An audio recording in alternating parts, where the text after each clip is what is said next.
Nirbhaya act or criminal law bill.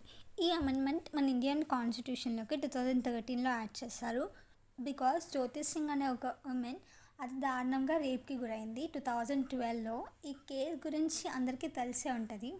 Nirbhaya act మెయిన్గా 5 key పాయింట్స్ని base చేసుకుని ఉంది. అవి ఏంటంటే consent, sexual assaults, gang rape, stalking, authorities.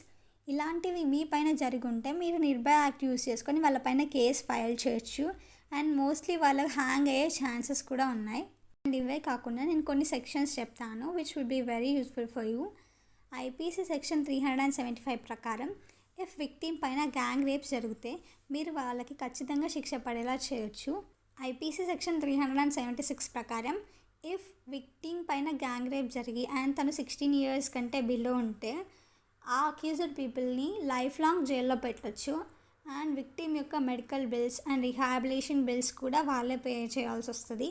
And ఈ సెక్షన్లో ఇంకోటి కూడా ఉంది. అదేంటంటే ఈ విక్టిమ్ని రేప్ చేసిన వాళ్ళ రిలేటివ్స్, గార్డియన్స్, టీచర్స్ ఎవరైనా తన అథారిటీస్ పొజిషన్లో ఉండేవాళ్ళు లేదా తను ట్రస్ట్ చేసే వాళ్ళైతే పనిష్మెంట్ ఇంకా హార్షర్గా అండ్ సివియర్గా ఉంటుంది.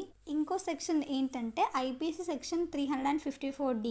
మిమ్మల్ని ఎవరైనా ఫాలో చేస్తే, మీకు ఇష్టం లేకుండా మిమ్మల్ని రిపీటెడ్గా కలుస్తే ఆర్ మీ పైన కమెంట్స్ వేస్తే, మీ పర్సనల్ ఇన్ఫర్మేషన్ని మీడియాలో పెడితే ఆర్ మీ పోస్ట్కి అసభ్యకరంగా కమెంట్స్ పెడితే మీరు వాళ్ళపైన యాక్షన్ తీసుకోవచ్చు.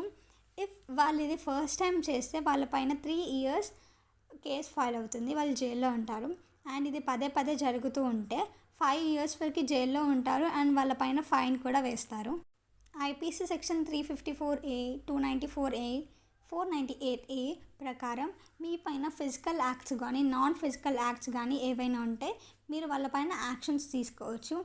అవి ఏంటంటే మిమ్మల్ని ఎవరైనా తాకినా, లేకపోతే సెక్షువల్ డిమాండ్స్కి పాల్పడ్డా, మీకు పోర్నోగ్రఫీ చూపించిన ఆర్ మిమ్మల్ని బెదిరించడానికి ట్రై చేసినా, మిమ్మల్ని డిస్టర్బ్ చేసినా మీరు ఈ కేసెస్ యూజ్ చేసుకొని వాళ్ళపైన కేసు ఫైల్ చేయొచ్చు.